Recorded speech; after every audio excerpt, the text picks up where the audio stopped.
Okay, so about diuretics, मैंने एक बात बताई थी, आप लोगों ने ये बात पढ़ी होगी कि diuretics are basically the drugs that increase the volume of urine. ठीक है, they increases the volume of urine in two ways. They increase the water output of the kidney and they increase the sodium output of the kidney, right? So इन दोनों terms का हमारे पास एक specific name है जिसको हम कहते हैं diuresis, जो कि increase in the water, and natriuresis, increase in the sodium load of the kidney. ठीक है, ये दो टर्म्स हैं. तो हम डायूरेटिक्स के अंदर बेसिकली ना दोनों चीज़ों को ही कवर करते हैं. वी डोंट कवर लाइक नेट्रीयूरेसिस, और हम दोनों ही कवर करेंगे इसके अंदर ना. तो ये भी एक पॉइंट है that diuretics are those drugs that can increase the volume of urine. ये इनकी डेफिनेशन है. आप ये नहीं कहेंगे कि they will increase they make the urine thin, ऐसा कुछ नहीं बोलना. Diuretics are those drugs that increase the volume of the urine by increasing the increasing the water output and increasing the sodium output. ठीक है, तो ये diuretics का हल्का फुल्का इंट्रोडक्शन, उनकी डेफिनेशन है. ठीक है, अब उसके बाद सेकंड नंबर के ऊपर ये डायग्राम आप सबने देखी होगी, राइट? इस डायग्राम के अंदर एक टिपिकल नेफ्रॉन का स्ट्रक्चर है. ठीक है, first of all there is the this is the glomerular part of the nephron. Then there is the proximal convoluted tubules, then there is the descending loop of Henle, then there is the ascending loop of Henle, and then there is the thick segment of the ascending loop of Henle, then there is distal convoluted tubules, and then there is collecting duct. ठीक है, before starting हमें इन हर part की importance पता होनी चाहिए कि what is the significance of every part of the nephron, so that we can effectively study like how these drugs acts on this nephron. ठीक है, first of all I want to tell you guys that this is the glomerular. आप सबको पता है कि यहाँ से pressure filtration होती है, the blood enters from here and यहाँ पे वो glomerular filtrate बन जाता है. the glomerular filtrate is absorbed by this Bowman's capsule. ठीक है, Bowman's capsule के अंदर क्या होता है हमारे पास, उसके बाद वो proximal convoluted tubules में चल पड़ता है. The proximal convoluted tubules this is the part of the kidney where 80 to 85% of all the glomerular filtrate is reabsorbed. मतलब सारा कुछ यहीं से reabsorb हो जाता है.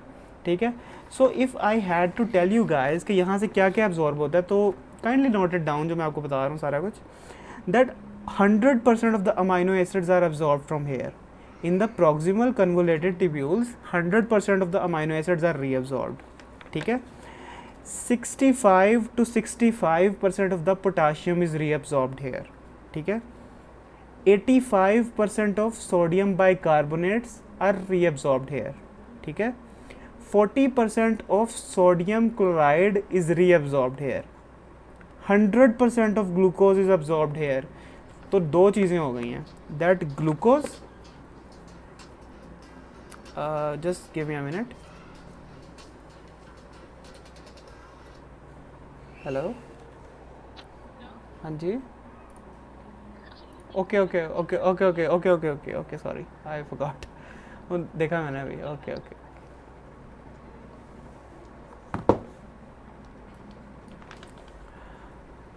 Okay, so let me revise it that in the proximal convoluted tubule 100% of the amino acids are reabsorbed, 60 to 65% of potassium is reabsorbed, 85% of sodium bicarbonate is reabsorbed here, 40% of sodium chloride, that is a NaCl, is reabsorbed here, 100% of the glucose is absorbed here, and all of the organic acids, organic solids, organic solvents जो भी होते हैं, ठीक है ना, organic compounds यानी कि जितने भी बॉडी में होंगे ना, proteins and all of these will be reabsorbed into the proximal convoluted tubules.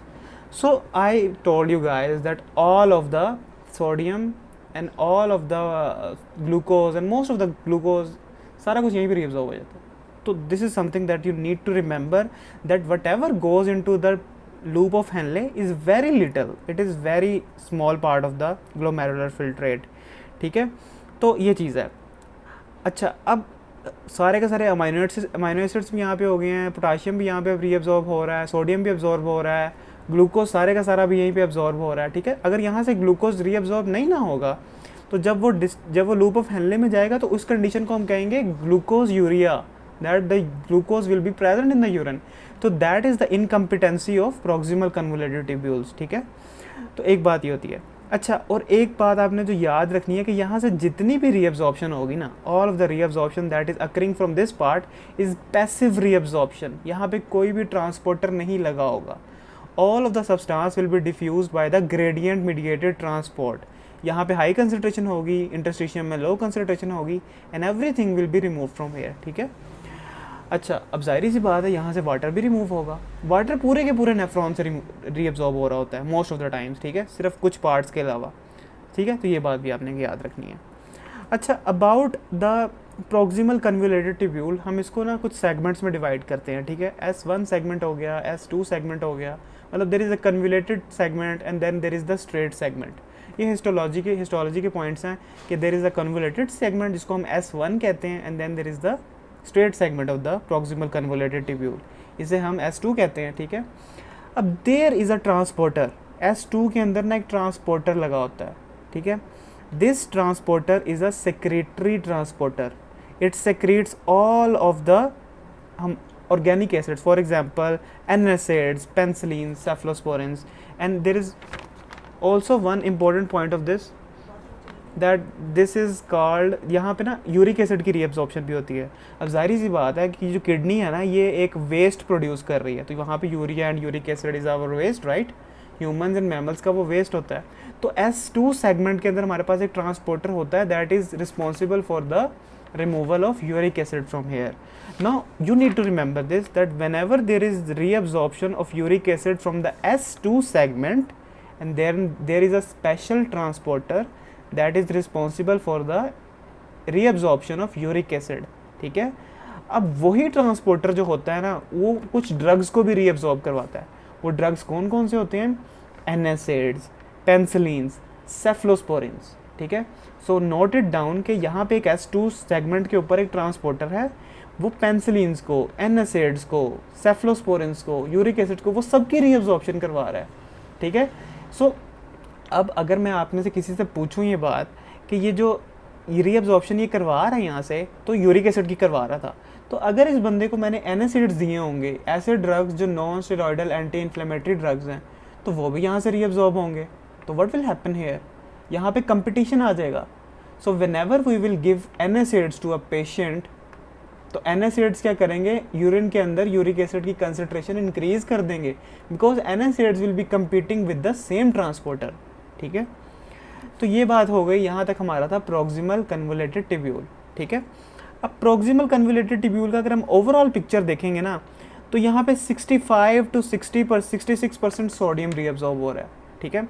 Some books says के 60 to 70% हो रहा है, ठीक है, but you go with 65 to 60% of the reabsorption of sodium, ठीक है।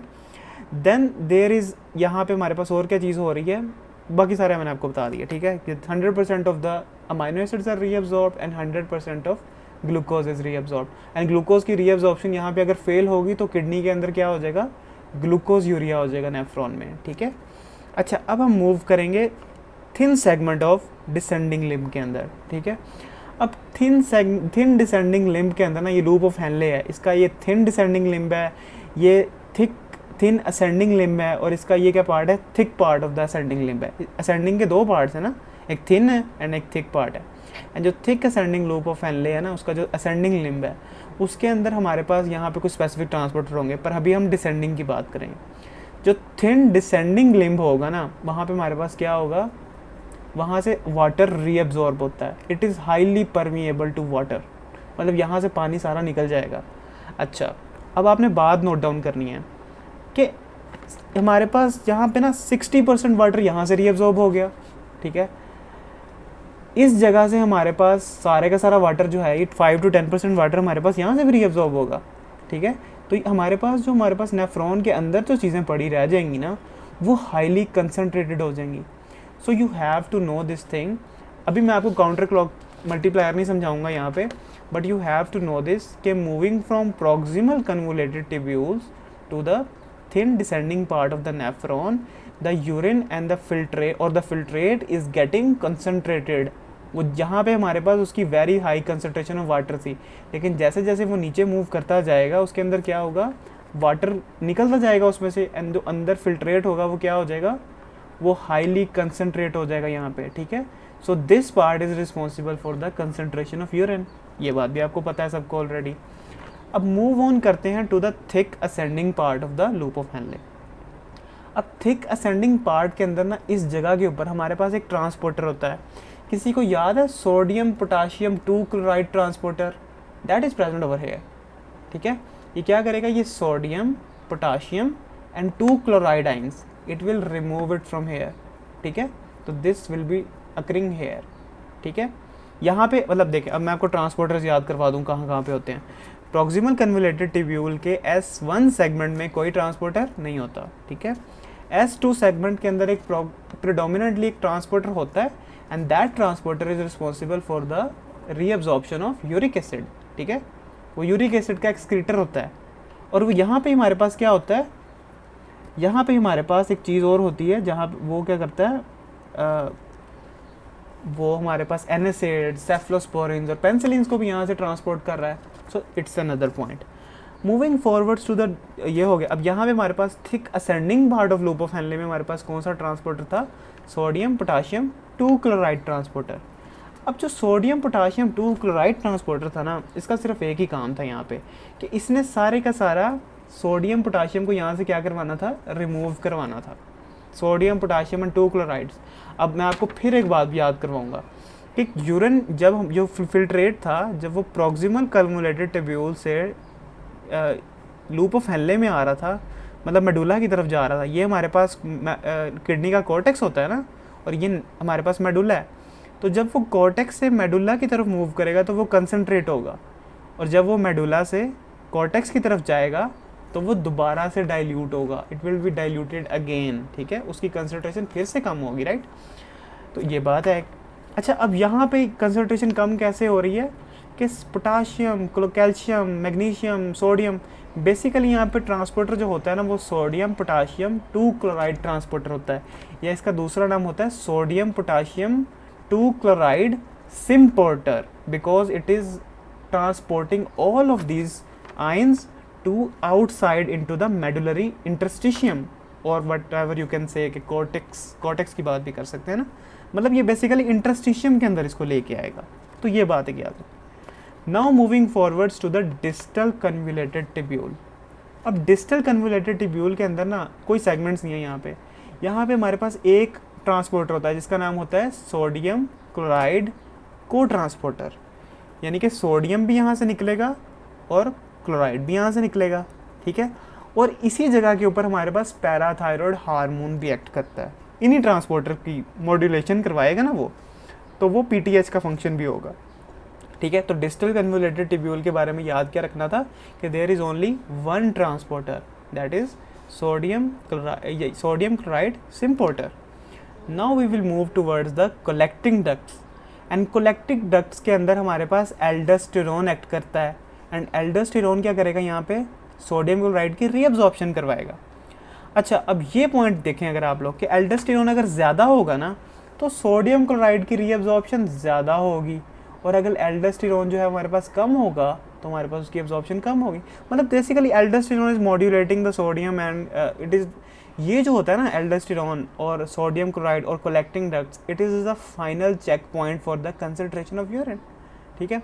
सोडियम क्लोराइड NaCl की कंसनट्रेशन ज़्यादा हो गई है तो हमारे पास ज़्यादा रीअब्जॉर्प्शन होगी, कम हो गई है तो कम रीअब्जॉर्प्शन होगी।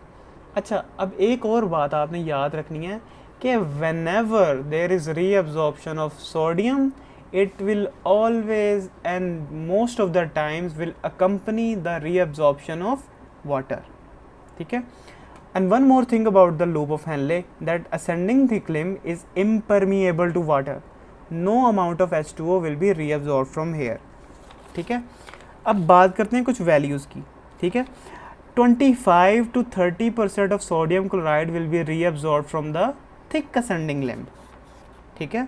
25 to 30% of sodium chloride will be reabsorbed from here, ठीक है। 5 to 8% of NaCl will be reabsorbed from here in the distal convoluted tubule, some book says it's 8 to 10%। ये देखिए नोट डाउन करना बड़ा ज़रूरी है। इफ़ यू वांट, अगर आपने ये नोट डाउन नहीं ना किया होगा तो it will be like problematic for you, because आपको मतलब टेक्स्ट एंड पैराग्राफ के अंदर ईजिली नहीं समझ आता, ठीक है। तो ये बात, some book says 5 to 8%, some book says 8 to 10%, ठीक है। Now this is the collecting ducts, and वहाँ के अंदर आपको मैंने बता दिया, ठीक है। यहाँ पे ना कलेक्टिंग डक्ट्स में सिर्फ 2 to 5% रीअब्जॉर्प्शन होती है, एंड आप ये देखो कि वो 2 to 5% reabsorption is modulating the whole concentration of the urine. इतना बड़ा इम्पैक्ट होता है उस 2 to 5% का, तो ये एक चीज़ है, ठीक है।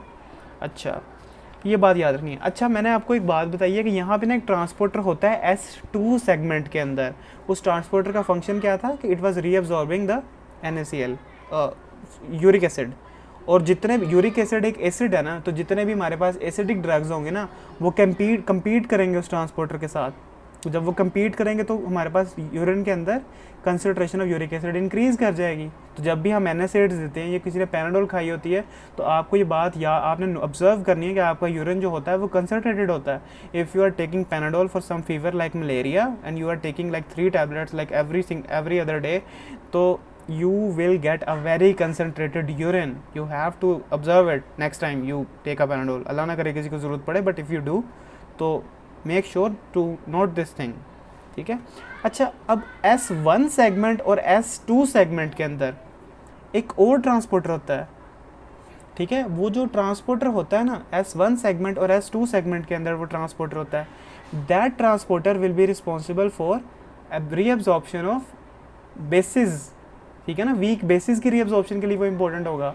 तो एसिडिक का ट्रांसपोर्टर S2 में होगा, एंड बेसिक का ट्रांसपोर्टर जो है वो हमारे पास S1 और S2 दोनों में होगा, ठीक है।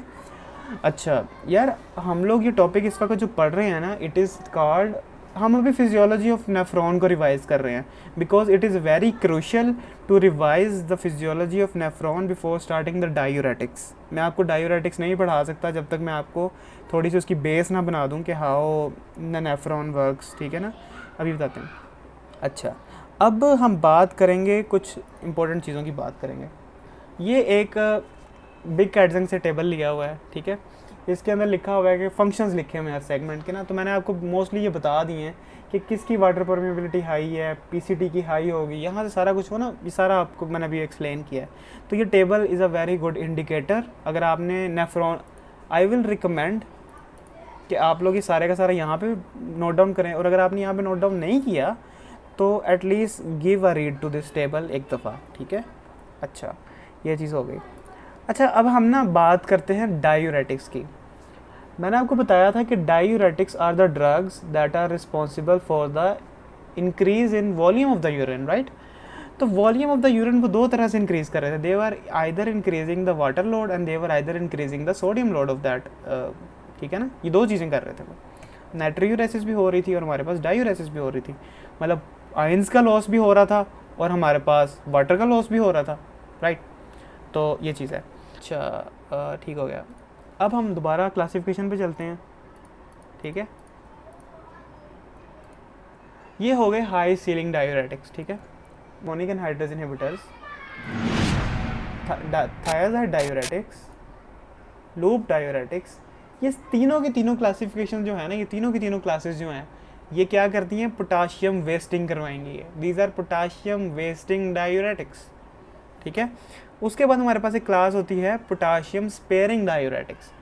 अब ये इंपॉर्टेंट क्यों है? This class is very important. The potassium sparing diuretics are very very important because in the cases of arrhythmias, in the cases of conditions like heart failures, we don't need to waste too much potassium to trigger an arrhythmia, ठीक है।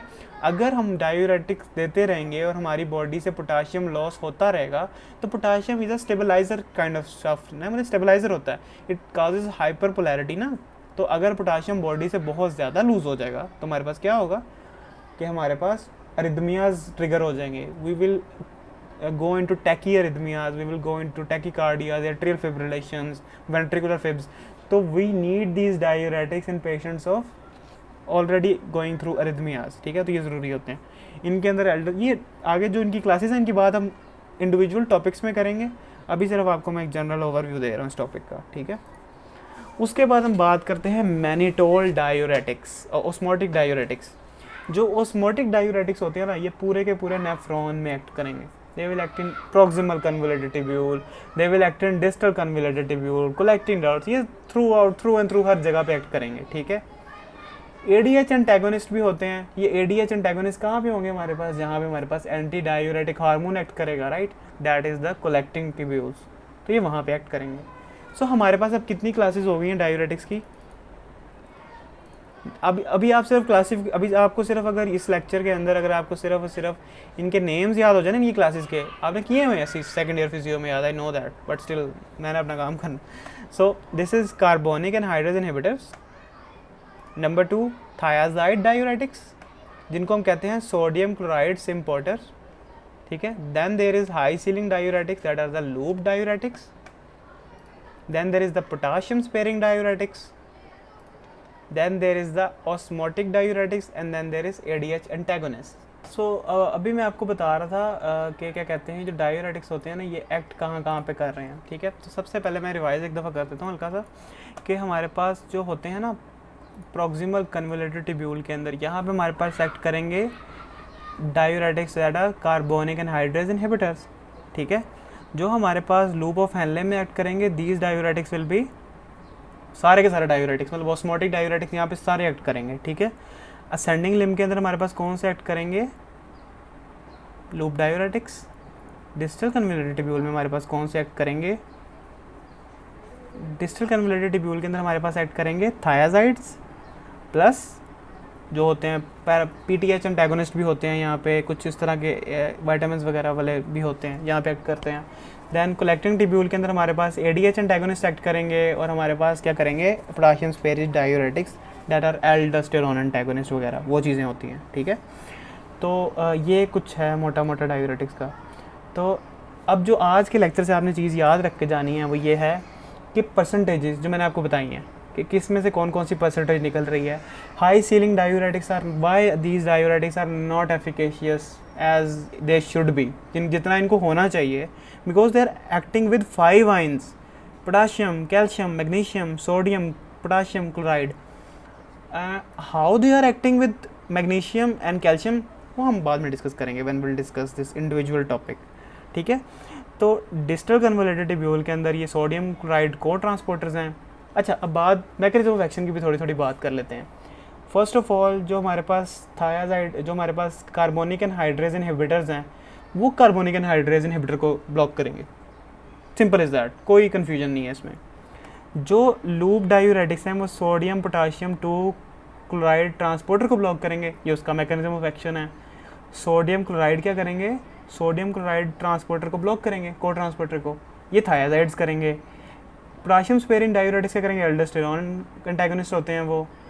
और हमारे पास क्या करते हैं, जो anti diuretic hormone को ब्लॉक करेंगे, वेजोप्रेसिन वगैरह, डेस्मोप्रेसिन, इस तरह के ड्रग्स होते हैं हमारे पास, ठीक है। तो ये सारे के सारे जो है ना अपने अपने इंडिविजुअल नेमिंग के हिसाब से ना ब्लॉक कर रहे हैं, ठीक है।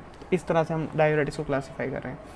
बाकी डायूरेटिक्स की नेमिंग क्या क्या है, वो नेमिंग जो है ना वो मैं आपको अकेले बताऊँगा, मतलब बाद में मैं आपको बड़े इंडिविजुअली जब हर क्लास पढ़ेंगे ना तो हम उसको बड़े अच्छे से पढ़ेंगे। तो ये चीज़ है फ़िलहाल।